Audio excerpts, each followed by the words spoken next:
नमस्कार विद्यार्थियों। आज हम जानते हैं प्लासी के युद्ध के बारे में। पिछली कक्षा में हमने प्लासी का युद्ध क्यों हुआ इसके कारण जान लिए थे। उन कारणों की वजह से 23 जून 1757 को बंगाल के नवाब सिराजुद्दौला और अंग्रेजों के बीच में युद्ध हुआ प्लासी के मैदान में, जिसे कहते हैं प्लासी का युद्ध। इस युद्ध के से संबंधित जो प्रमुख घटनाएं थी उन घटनाओं को आज हम यहाँ कंप्लीट जानेंगे।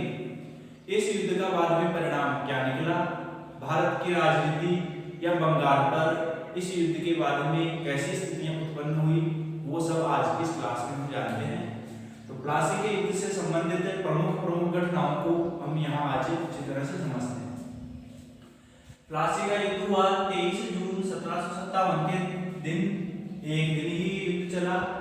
इस युद्ध में अंग्रेजों की निर्णायक जीत हुई थी। सिराजुद्दौला हार गया था। सिराजुद्दौला और अंग्रेजों के बीच युद्ध हुआ। अंग्रेजों की तरफ से अंग्रेजों का अधिकारी था उस समय लॉर्ड क्लाइव। तो लॉर्ड क्लाइव के नेतृत्व में युद्ध हुआ था सिराजुद्दौला के साथ, और लॉर्ड क्लाइव का सेनापति था उस समय एडमिरल वाटसन। तो अंग्रेजों के जो दो बड़े अधिकारी थे, एक तो लॉर्ड क्लाइव और एक सेनापति एडमिरल वाटसन, ये थे। इसके अलावा अंग्रेजों की सेना थी और अंग्रेजों के साथ में कुछ भारतीय लोग भी थे अंग्रेजों ने जिनको लालच देकर अपनी तरफ मिला लिया था। तो इस युद्ध से संबंधित प्रमुख घटनाओं को हम यहाँ समझते हैं। युद्ध 23 जून 1757 को हुआ, लेकिन इस युद्ध से पहले ही सिराजुद्दौला अंग्रेजों के खिलाफ कार्रवाई कर चुका था। तो इस युद्ध से पहले सिराजुद्दौला द्वारा जो प्रमुख कार्रवाइयां की गई थी, जो प्रमुख घटनाएं हुई थी, उनको एक बार हम गौर से समझते हैं।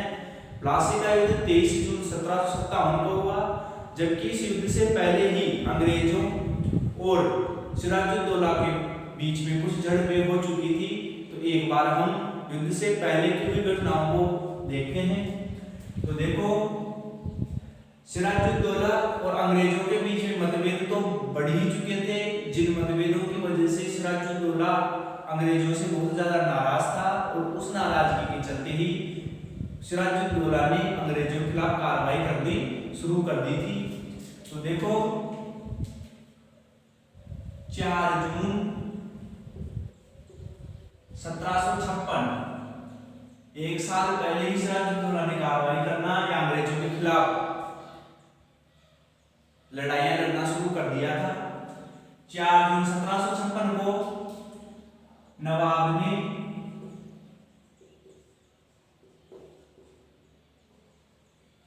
कलकत्ता,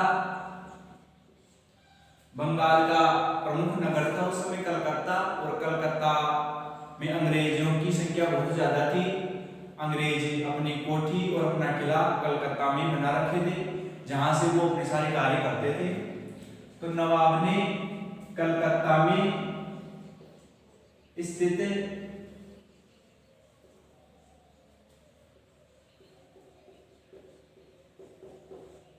अंग्रेजों की फैक्ट्री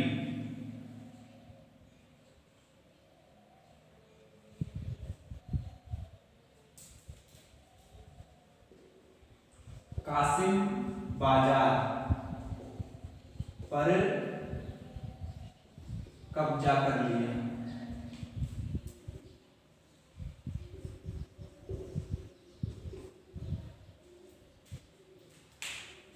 जून 1756 को सिराजुद्दौला ने कलकत्ता में अंग्रेजों की एक प्रसिद्ध फैक्ट्री बनी हुई थी कासिम बाजार। फैक्ट्री का नाम था कासिम बाजार। इस कासिम बाजार पर सिराजुद्दौला ने कब्जा कर लिया और इसको अपने अधिकार में ले लिया। इसके बाद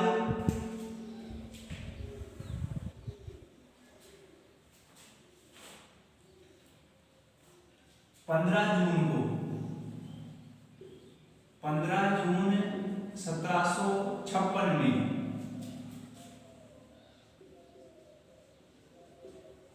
अंग्रेजों के किले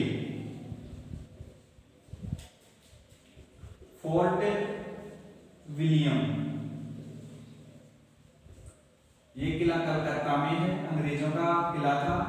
अंग्रेजों ने भारत में जो अपना पहला किला बनाया था वो कलकत्ता में बनाया था, और उस किले का नाम था फोर्ट विलियम, जहां पर अंग्रेज रहते थे और अपने कार्य करते थे।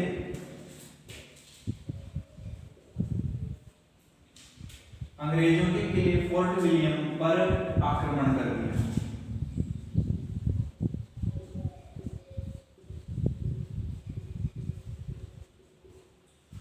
15 जून 1756 को सिराजुद्दौला ने उनकी फैक्ट्री पर अधिकार करने के बाद में सिराजुद्दौला ने अगली कार्रवाई अंग्रेजों के किले फोर्ट विलियम पर की। अंग्रेजों का जो प्रमुख निवास स्थान था फोर्ट विलियम कलकत्ता में, उसके ऊपर नवाब ने आक्रमण कर दिया। आक्रमण होते ही अंग्रेज अधिकारी और अंग्रेजों की जो सेना थी वो घबरा गई और अपने प्राण बचाने के लिए किले को छोड़कर फुल्टा नाम का एक टापू था जिसके ऊपर चले गए। तो 15 जून 1756 में विलियम फोर्ट पर आक्रमण हुआ और अंग्रेज विलियम फोर्ट को या फोर्ट विलियम को छोड़कर फुल्टा टापू पर चले गए, यानी फोर्ट विलियम पर सिराजुद्दौला ने अधिकार कर लिया। अब जो मुख्य अंग्रेज अधिकारी थे वो और कुछ एक अंग्रेज अपने प्राण बचाकर निकलने में सफल हुए, लेकिन कुछ अंग्रेज सिपाही या अंग्रेज सैनिक इस आक्रमण में सिराजुद्दौला द्वारा बंदी बना लिए गए। बंदी बनाए हुए अंग्रेज सैनिकों को सिराजुद्दौला ने एक जगह पर रखा। उस जगह का नाम था, एक कोठरी थी कलकत्ता में एक कोठरी थी। उस कोठरी में उन सैनिकों को बंदी बनाकर रखा। तो उस कोठरी में एक घटना हुई, उस घटना को कहा जाता है काल कोठरी की घटना या ब्लैक होल दुर्घटना। तो एक बार उसको हम जानते हैं, ब्लैक होल दुर्घटना। ब्लैक होल दुर्घटना इसको कहते हैं कलकत्ता की काल कोठरी घटना।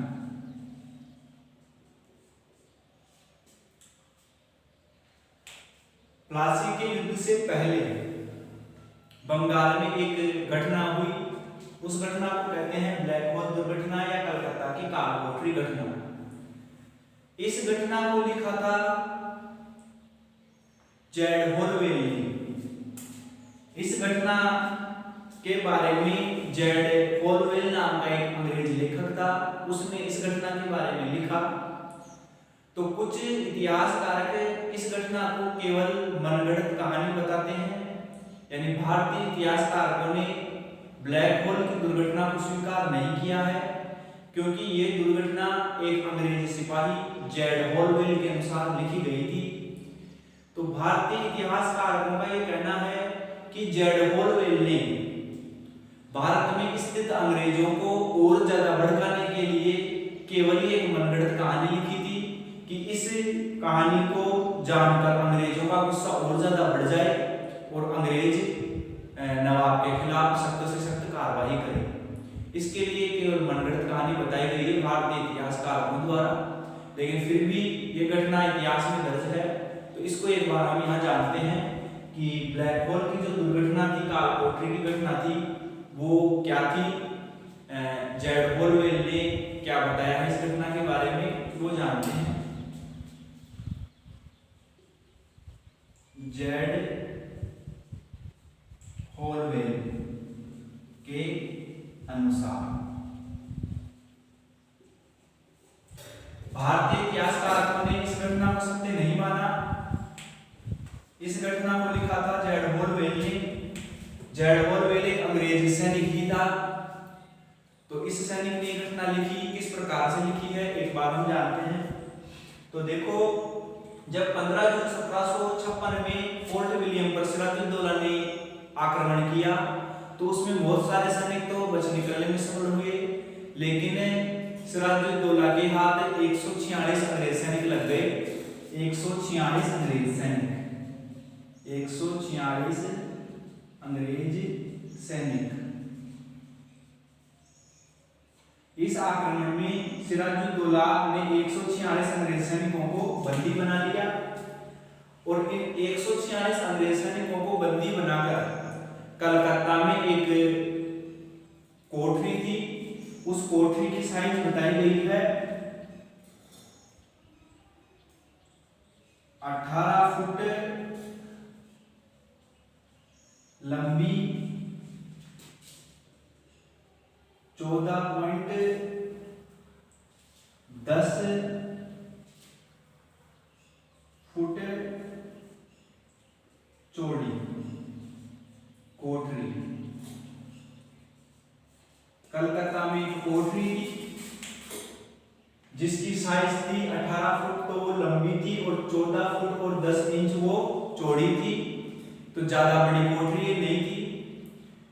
तो इस कोठरी में सिराजुद्दौला ने जो 146 अंग्रेज सैनिक बंदी बनाए थे इन सबको इस कोठरी में डाल दिया। रात के समय इन सबको इसके अंदर बंद कर दिया।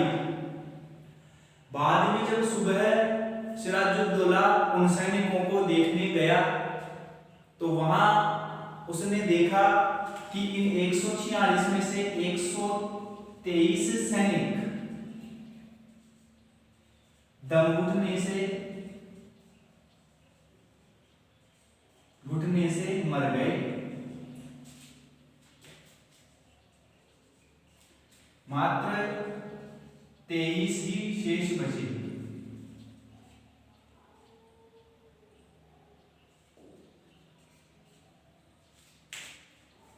रात के समय इनको बंद किया गया, सुबह जाके देखा तो 123 दम घुटने की वजह से मर गए, केवल 23 सैनिक ही बचे। इन 23 बचे हुए सैनिकों में से एक सैनिक ये स्वयं जेड होलवेल था। तो इस बचे हुए सैनिक जेड होलवेल ने ही इस घटना के बारे में बताया है कि हमें इस प्रकार से सिराजुद्दौला ने बंद कर दिया जिसमें से 123 मर गए और हम कुछ ही बचे।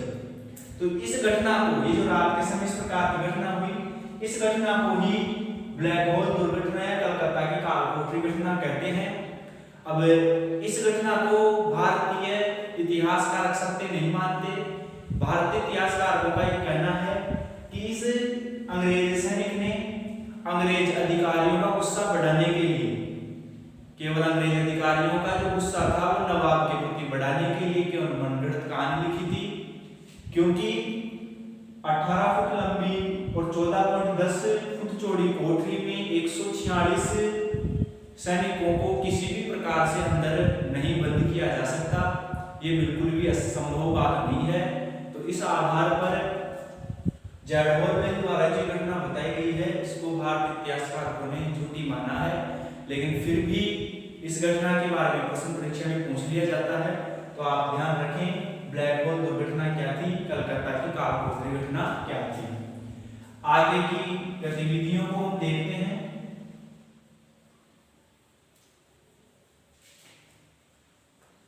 प्लासी के युद्ध से पहले और प्रमुख घटनाएं कौन कौन सी हुई उनको हम जानते हैं। तो देखो 2 जनवरी 1757, 2 जनवरी 1757 को अंग्रेजों ने लॉर्ड क्लाइव के नेतृत्व में कलकत्ता पर पुनः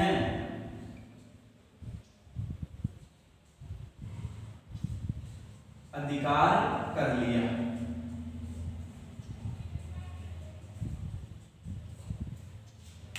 15 जून के दिन कलकत्ता पर सिराजुद्दौला का अधिकार हो गया था, लेकिन लॉर्ड क्लाइव ने तैयारी की, अपनी सेना को थोड़ा और मजबूत किया और 2 जनवरी 1757 के दिन लॉर्ड क्लाइव के नेतृत्व में अंग्रेजी सेना ने कलकत्ता पर पुनः दोबारा से अधिकार कर लिया।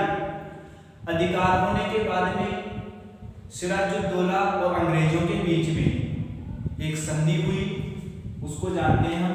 अधिकार कर लिया 9 फरवरी 1757 में नवाब व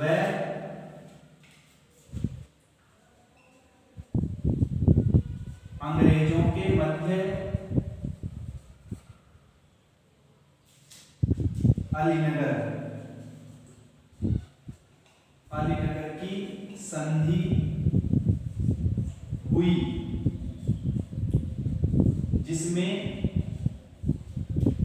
नवाब को 3 लाख रुपए 3 लाख रुपए अंग्रेजों को देने पड़े। 2 जनवरी के दिन कलकत्ता पर अधिकार होने के बाद में सिराजुद्दौला और अंग्रेजों के बीच में 9 फरवरी के दिन संधि हुई। संधि को कहते हैं अलीनगर की संधि। अलीनगर नामक स्थान पर संधि हुई लॉर्ड क्लाइव और सिराजुद्दौला के बीच में। इस संधि को कहते हैं अलीनगर की संधि। इस संधि में तय किया गया कि बंगाल पर सिराजुद्दौला का ही अधिकार रहेगा, लेकिन सिराजुद्दौला ने अंग्रेजों को काफी नुकसान पहुंचाया है, उसके कुछ सैनिक भी मरे हैं। इसके बदले में सिराजुद्दौला को अंग्रेजों को 3 लाख रुपए अंग्रेजों को देने पड़े। तो ये अलीनगर की संधि थी। तो अभी भी बंगाल पर सिराजुद्दौला का ही अधिकार था। फिर बाद में समय आगे बढ़ा तो लॉर्ड क्लाइव अंग्रेजों का जो मुख्य अधिकारी था उस समय, वो था लॉर्ड क्लाइव। लॉर्ड क्लाइव एक बहुत ही कुटिल बुद्धि का और एक धूर्त इंसान था। अलीनगर की संधि हो जाने के बाद भी वो चैन से नहीं बैठा और उसके मन में यही सोच चल रही थी कि सिराजुद्दौला को कैसे भी जड़ से खत्म किया जाए। लॉर्ड क्लाइव किसी भी प्रकार से बंगाल को अपने अधिकार में लेना चाहता था। सिराजुद्दौला को किसी भी प्रकार से पूर्णतः समाप्त करना चाहता था। तो लॉर्ड क्लाइव ने बहुत ज्यादा चालाकी से, एक तरह से छल कपट से, सिराजुद्दौला के जो प्रमुख मुख्य व्यक्ति थे, जैसे कि बंगाल के बहुत सारे धनी सेठ जो सिराजुद्दौला के पास थे, उसके दरबार में रहते थे, उन सबको धन का लालच देकर लॉर्ड क्लाइव ने अपनी तरफ मिला लिया। उन सब धनी सेठों को कहा गया कि यदि सिराजुद्दौला के खिलाफ वो अंग्रेजों का साथ देते हैं तो उनको बाद में आर्थिक सहायता दी जाएगी, उनको रुपए दिए जाएंगे। तो इस प्रकार से बंगाल के जो धनी सेठ थे उनको धन का लालच देकर लॉर्ड क्लाइव ने अपनी तरफ मिला लिया। इसके अलावा सिराजुद्दौला का सेनापति था, जिसका नाम था मीर जाफर। ये नाम आप ध्यान रखें। सिराजुद्दौला का सेनापति था मीर जाफर। इस मीर जाफर को लालच दिया गया कि मीर जाफर यदि सिराजुद्दौला के खिलाफ अंग्रेजों का साथ देता है तो बाद में मीर जाफर को बंगाल का नवाब बना दिया जाएगा। तो अंग्रेजों ने मीर जाफर को बंगाल का नवाब बनाने की बात कही और मीर जाफर को अपनी तरफ मिला लिया। तो मीर जाफर का नाम आप अच्छी तरह ध्यान रखें। यही वो विश्वासघाती था जिसकी वजह से प्लासी की लड़ाई में सिराजुद्दौला की हार हुई थी। सिराजुद्दौला की सेना का जो मुख्य सेनापति था मीर जाफर, वो स्वयं ही अंग्रेजों से मिल चुका था। इसी कारण सिराजुद्दौला की सेना बढ़ी थी, लेकिन फिर भी इस विश्वासघात की वजह से इस लड़ाई में अंग्रेजों की जीत हुई और बंगाल पर अंग्रेजों का अधिकार हो पाया। तो लॉर्ड क्लाइव ने छल कपट के माध्यम से सिराजुद्दौला के सेनापति को भी और अन्य जो महत्वपूर्ण व्यक्ति थे उन सबको अपनी तरफ मिला लिया था। और अंततः 23 जून 1757 के दिन लॉर्ड क्लाइव एक बड़ी सेना के साथ में प्लासी के मैदान में पहुंच गया। उधर से सिराजुद्दौला भी उसके सामने सेना लेकर आ गया। 23 जून के दिन प्लासी के मैदान में, प्लासी का मैदान बंगाल में मुर्शिदाबाद नाम का एक शहर है, उस मुर्शिदाबाद शहर के पास में स्थित है। इस मैदान में सिराजुद्दौला और लॉर्ड क्लाइव यानी अंग्रेजी सेना के बीच में लड़ाई हुई। जब लड़ाई हुई तो मीर जाफर अंग्रेजों से मिल ही चुका था, तो मीर जाफर सिराजुद्दौला की तरफ से हटकर अंग्रेजों की तरफ चला गया, उसके जो सैनिक थे वो भी चले गए। इस स्थिति में सिराजुद्दौला कुछ नहीं समझ पाया, उसकी समझ भी नहीं आया कि मीर जाफर कैसे अंग्रेजों की तरफ चला गया है। सिराजुद्दौला की स्थिति कमजोर पड़ गई और अंततः जीत अंग्रेजों की हुई। सिराजुद्दौला कैसे भी करके इस मैदान से अपनी जान बचाकर निकल तो गया, लेकिन बाद में वो पकड़ा गया और मीर जाफर का पुत्र था, उस पुत्र ने सिराजुद्दौला को मार दिया। तो ये सब घटनाएं थी प्लासी के युद्ध के पहले की। प्लासी का युद्ध 23 जून 1757 को लड़ा गया था और इस युद्ध में अंग्रेजों की जीत हुई थी।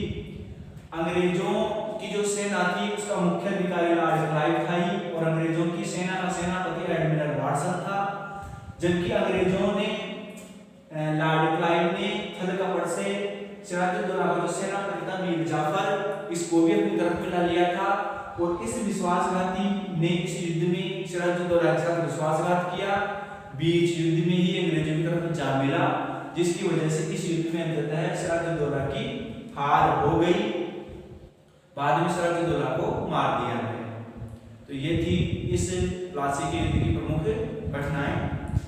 अब इस युद्ध से संबंधित अंतिम जानकारी है जिसको हम देखते हैं।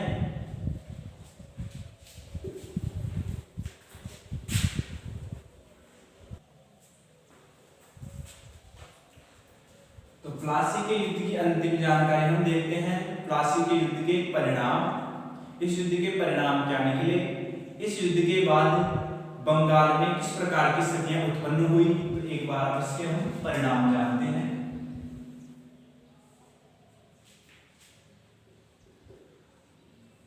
प्लासी के युद्ध के परिणाम,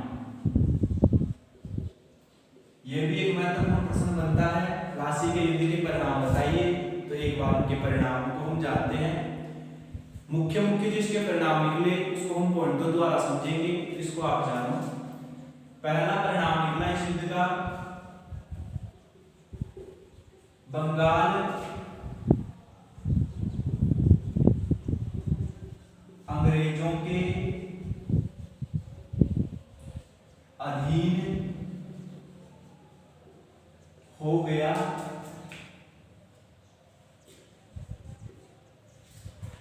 प्लासी के युद्ध का जो सबसे प्रमुख परिणाम निकला वो ये निकला कि इस युद्ध के बाद बंगाल का जो क्षेत्र था वो पूर्ण रूप से अंग्रेजों के अधीन आ गया, अंग्रेजों के अधिकार में आ गया।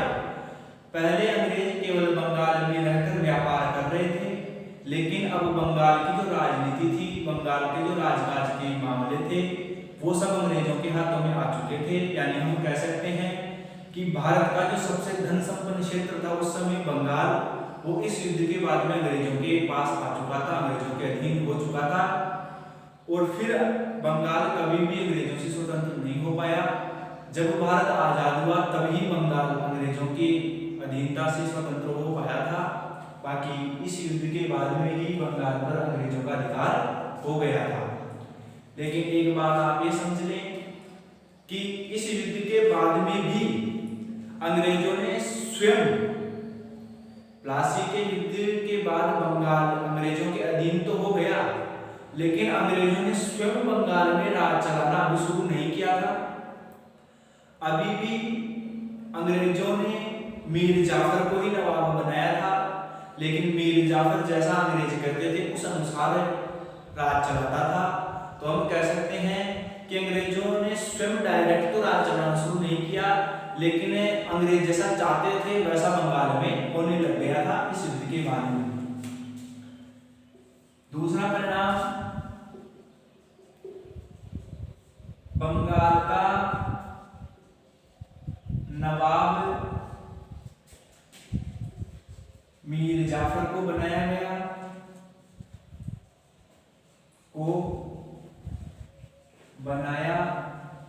गया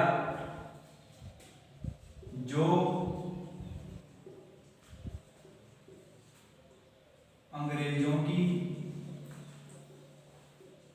कठपुतली था। इस युद्ध के बाद में मीर जाफर, जिसने अंग्रेजों का साथ दिया था, सिराजुद्दौला का सेनापति था, इस मीर जाफर को अंग्रेजों ने बंगाल की गद्दी पर बिठा दिया। हालांकि बंगाल की गद्दी पर तो मीर जाफर बैठ गया, लेकिन बंगाल में जो राजनीतिक कार्य होते थे, जो फैसले लिए जाते थे, जो आदेश पारित किए जाते थे, वो सब अंग्रेजों के द्वारा ही किए जाते थे। मीर जाफर तो एक नाम मात्र का बंगाल का नवाब था। अब बंगाल में जितने भी कार्य हो रहे थे वो अंग्रेजों के अनुसार हो रहे थे। मीर जाफर अंग्रेजों की कठपुतली था, जैसे अंग्रेज कहते थे वैसे मीर जाफर कार्य कर रहा था। तो हम कह सकते हैं कि नाम की दृष्टि से तो अभी भी नवाब का ही, यानी मीर जाफर का बंगाल पर अधिकार था, लेकिन यदि कार्यों की दृष्टि से देखा जाए तो बंगाल पूर्ण रूप से अंग्रेजों के अधीन था। जैसा अंग्रेज चाहते थे वैसा बंगाल में अब होने लग गया था। तीसरा परिणाम ये निकला कि बंगाल के 24 परगने, बंगाल के 24 परगने कहते हैं जिलों को। जिस प्रकार आज के समय एक राज्य होता है, राज्य जिलों में बटा होता है, जैसे राजस्थान है, राजस्थान में 33 जिले हैं। उस समय राज्य में जो एक तरह से जिले जैसे राजनीतिक इकाई होती थी उसको परगना बोला जाता था। परगनों का मतलब आप जिले से ले सकते हो, यानी 24 परगने का मतलब 24 जिले, आप इस प्रकार से इसको मान सकते हो। उस समय जिलों को परगने ही बोला जाता था। तो बंगाल के 24 परगने अंग्रेजों को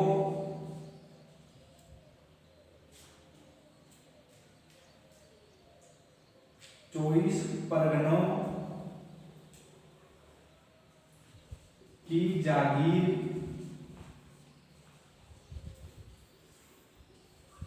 अंग्रेजों को प्राप्त हुई। बंगाल के मुख्य जो 24 परगने थे, उन 24 परगनों की जागीर अंग्रेजों को प्राप्त हो गई थी।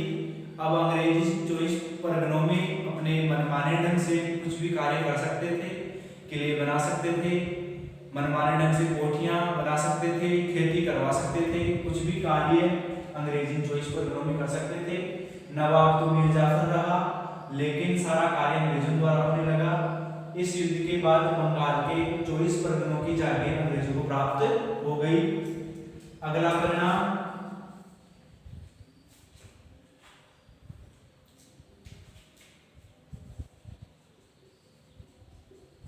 कलकत्ता में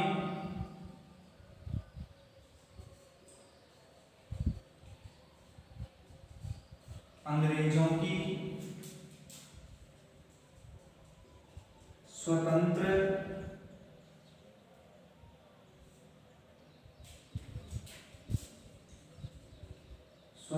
टकसाल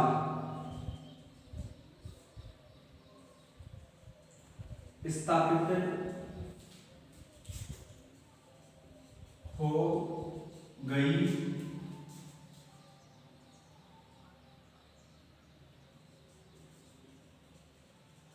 जिसके द्वारा अगस्त 1757 में ईस्ट इंडिया कंपनी के सिक्के जारी होने लगे।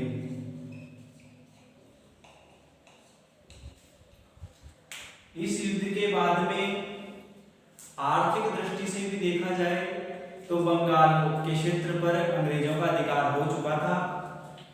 इस युद्ध के बाद में बंगाल का जो मुख्य नगर था कलकत्ता, उस कलकत्ता में अंग्रेजों ने स्वतंत्र रूप से अपनी टकसाल स्थापित कर ली थी।